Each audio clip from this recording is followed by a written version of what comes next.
ធ្លាប់សន្យាស្រឡាញ់គ្នាតែពេលនេះពងងារអូនទៅចោលបងហើយបងតែគិតនឹកអូនណាស់អូនអើយវេលាហួសហើយវាគ្រាន់ជាក្តីស្រមៃគេងពេលយប់យល់សពមានអូននៅក្បែរសប្បាយម្លេះទេ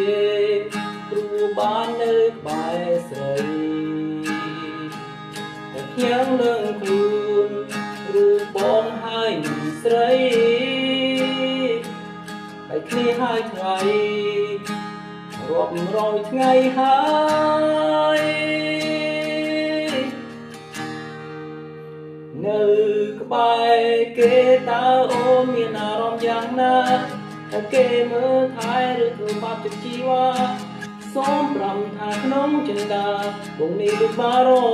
ម្ភបើមានអូនក្បែរមិនដឹងជាសប្បាយចិត្តយ៉ាងណា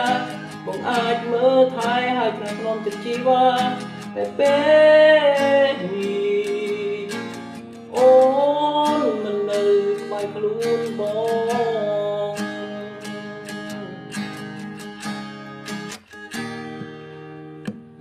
បាន